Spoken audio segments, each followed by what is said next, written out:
अस्सलाम वालेकुम dear viewer, Shabana Nawaz official YouTube channel की तरफ तमाम से मुखातिब आहियां। Dear candidates, welcome to mock test of SS from class 1 to 8।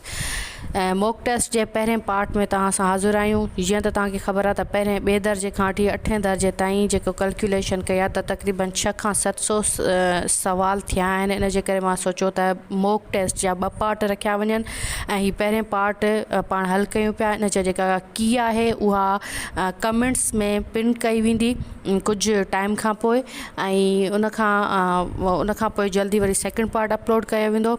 पर टेस्ट शुरू करण खां पोइ पहिरीं हिकु शइ तव्हांखे ॿुधाईंदी हलां त जॾहिं तव्हां यूट्यूब ते वेंदा त यूट्यूब ते वञण खां पोइ शबाना नवाज़ ऑफिशियल लिखंदा त कुझु हिन क़िस्म जो इंटरफेस अची वेंदो। उन खां पोइ तव्हां पिक खे क्लिक कंदा ऐं होम पेज खां पोइ हीअ जॾहिं मुंहिंजो सॼो पेज खुलींदो प्लेलिस्ट में वेंदा। प्लेलिस्ट खां पोइ तव्हां ॾिसो था त हीअ मुख़्तलिफ़ प्लेलिस्ट्स आहिनि। इस्लामियात आहे, कंप्यूटर आहे, IBA जे टेस्ट जे हवाले सां कुझु सजेशन्स आहिनि, शाहब लतीफ़ भुट्टाई जे बारे में, सोशल हिस्ट्री जे किताब जी सीरीज़ अपलोड कयल आहे, सिंधी जी कयल आहे, कुझु पोइट्री आहे, कुझु मुंहिंजा सॉन्ग्स आहिनि। उन खां पोइ हीअ मॉक टेस्ट आहे। जॾहिं मॉक टेस्ट ते क्लिक कंदासीं त हीअ पाण 3 मॉक टेस्ट आहिनि। हीअ पहिरीं, ॿीं, टीं। हीअ सिंधी जी मॉक टेस्ट हुई जेका पहिरीं सवाल हुया, वरी हुन जा जवाब हुआ। उन खां पोइ हिकिड़ी ॿी मॉक टेस्ट हुई ऐं हीअ बि जेका मॉक टेस्ट आहे त उन ई प्लेलिस्ट में अपलोड कई वेंदी। त जेके बि मॉक टेस्ट थींदी वेंदियूं हिन में अपलोड कंदासीं। ऐं इहा तव्हांखे गुज़ारिश आहे त भले जेकॾहिं ड्यूरिंग क्लासिस या कॾहिं बि तव्हांजी टेस्ट करण ते दिलि चए त प्लेलिस्ट में मॉक टेस्ट सॉल्व कंदा कयो त it's a very good practice. हाणे अचूं था सवालनि जी तरफ़। सवाल नंबर पहिरियों आहे त अचूं था सवाल नंबर पहिरें जे तरफ़। सवाल नंबर पहिरियों आहे त धरतीअ जे वॾे इलाइक़े ते तराखड़े ऐं उन पाणी खे जंहिंजी चौधारी ज़मीन हुजे उन खे छा चइबो आहे? ॿेट, दरिया, समुंड या ढंढ? उन खां पोइ आहे त 68 छा खे चइबो आहे? ऑप्शन्स आहिनि घणो पाणी, खोट, घणाई या वाध। उन खां पोइ सवाल नंबर 3 आहे त ज़मीन जे मथां तह खे छा चइबो आहे?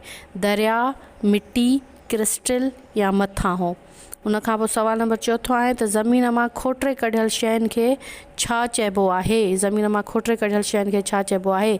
पाणी, लूणु, पथर या मैदनियात?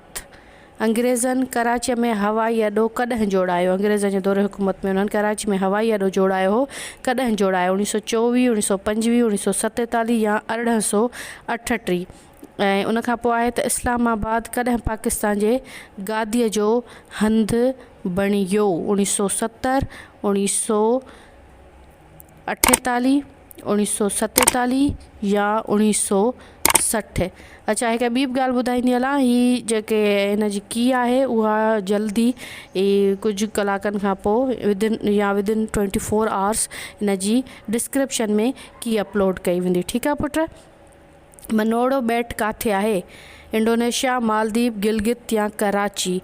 पाकिस्तान जे वॾे में वॾो रुख जो कारखानो किथे आहे? सियालकोट, कराची, हैदराबाद या लाहौर?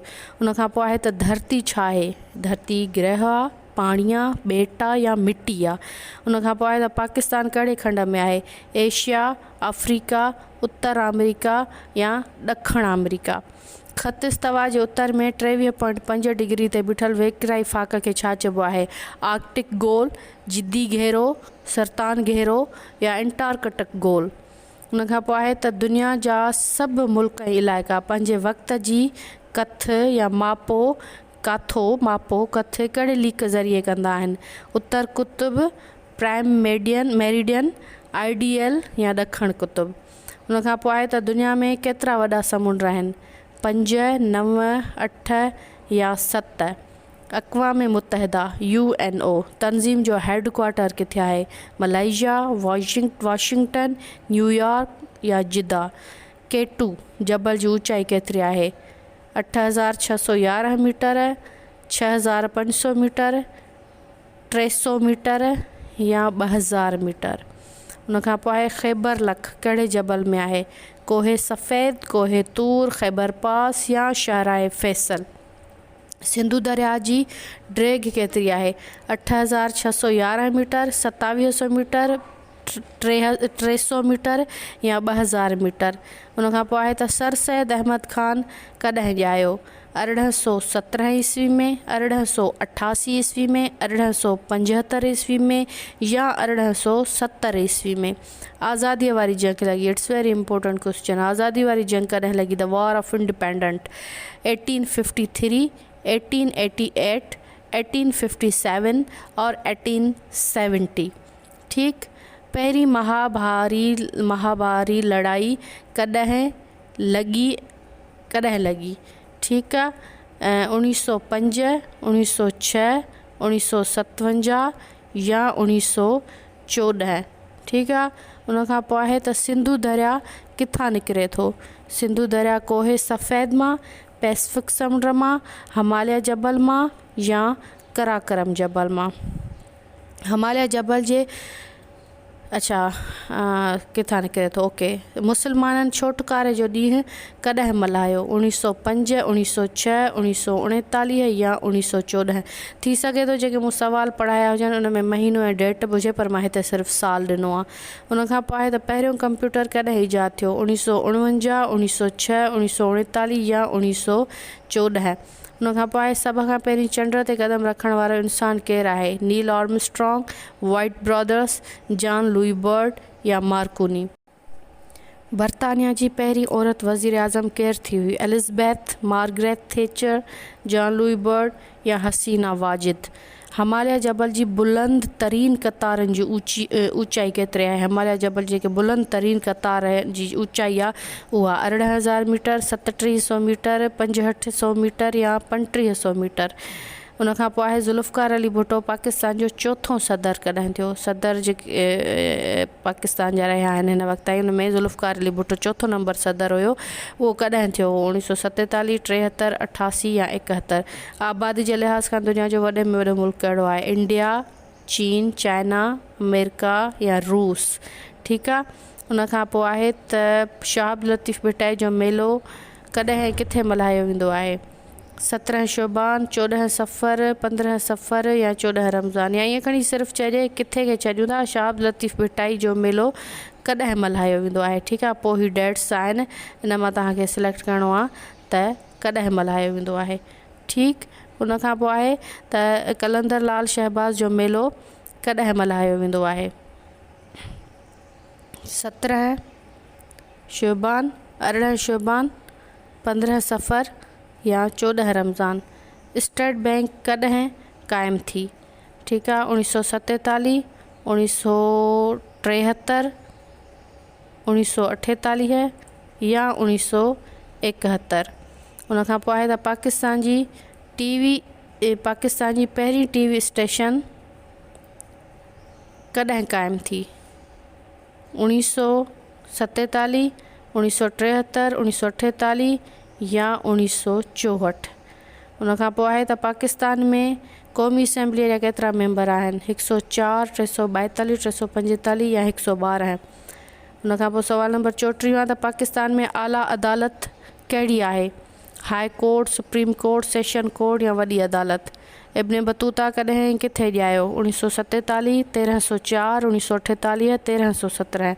अमरीका खे कंहिं ॻोल्हे लधो? Vasco da Gama, Christopher Columbus, Ibn Battuta या जाबर बिन हयान। उन खां पोइ आहे त सार्क जा केतिरा मुल्क मेंबर आहिनि? सार्क, SAARK, सार्क जेका ऑर्गेनाइजेशन आहे उन जा केतिरा मेंबर आहिनि? 7, 8, 5, 2। बुलंद तरीन चोटी माउंट एवरेस्ट ते सभ खां पहिरीं केरु पहुतो? Neil Armstrong, Christopher Columbus, Sabir Ali या सर एडमंड हिलरी। पहिरीं पाकिस्तानी औरत जेका माउंट एवरेस्ट ते पहुती उन जो नालो छा हो? डयाना बेग, समीना कयाल बेग, सना मीर या नैन आबदी। धरती केतिरनि तहनि ते मुश्तमिल आहे? 2 ते, 6 ते, 3 ते या 5 ते। सिंध जी तारीख़ केतिरी क़दीम आहे? 5000 साल, 55 साल, 3000 साल या 2500 साल। आर्या समाज केतिरनि ज़ातनि में विरहायल हो? 2 में, 6 में, 3 में, 5 में। अरबन सिंध ते केतिरा साल हुकूमत कई? 712 खां 1025 ताईं, 1000 खां 1025 ताईं, 785 खां 1025 ताईं या 712 खां 1026 ताईं। क्रिस्टोफर कोलंबस सवाल नंबर 44 आहे त क्रिस्टोफर कोलंबस जंहिं जहाज़ ते सवार हो उन जो नालो छा हो? अमेरिका खे ॻोल्हण लाइ उहो 3 जहाज़ खणी निकितो हो, पर पाण जंहिं जहाज़ ते सवार हो उन जो नालो छा हुयो? कलोड़नि जे दौरे हुकूमत सिंध ते केतिरा साल हुकूमत रही? 1701 खां 1783, 1000 खां 1025 ताईं, 785 खां 1025 ताईं, या 712 खां 1026 ताईं। सवाल नंबर 46 आहे त कलोड़नि जे दौरे में सिंध जे गादीअ जो हंधु कहिड़ो हो? दैबल, ठट्टो, हैदराबाद, मकली। हीअ जेके सभु शहर आहिनि उहे हिकु तारीख़ी हैसियत रखंदा, मुख़्तलिफ़ दौरे हुकूमत में उन्हनि जे मुख़्तलिफ़ हुकुमरान जे गादीअ जा हंधु रहिया आहिनि, पर कलोड़नि जे दौर में कहिड़ो गादीअ जो हंधु हुयो हिननि शहरनि मां, न असांखे उहो ॿुधाइणो आहे। 1998 जी आदमशुमारी मुताबिक़ सिंध जी कुल आबादी मां केतिरा सैकड़ो माण्हू ॻोठनि ऐं शहरनि में रहनि था? 48%, 49.5%, 50% या 51.5%। उनखां पोइ आदमशाह टकरी किथे आहे? सखर, ठट्टो, हैदराबाद, मकली। मकलीअ जूं टकरियूं किथे मिलनि थियूं? सखर, ठट्टो, हैदराबाद, मकली। किंजर ढंढ किथे आहे? सखर में, ठट्टो में, हैदराबाद में या मकली में। ही हुयो सोशल स्टडी जी जेका मॉक टेस्ट, उनजो पार्ट 1 जा 50 सवाल। पार्ट 2 में ॾिसूं था त पाण केतिरा सवाल कवर कयूं था। ऐं शबाना नवाज़ ऑफिशियल्स खे जेकॾहिं सब्सक्राइब न कयो आहे त सब्सक्राइब कयो। क्लास पसंदि अचे, टेस्ट पसंदि अचे, लाइक ज़रूरु कंदा, शेयर कंदा, बेल आइकन जे बटन खे प्रेस करणु न विसारींदा, जीअं वक़्त सां असांजे नवनि क्लासिस जे नोटिफिकेशन खां तव्हां आगाह थी सघो। शबाना नवाज़ ऑफिशियल सां जुड़ियल रहंदा ऐं पंहिंजो ख़्यालु रखंदा। अल्लाह निगहबान।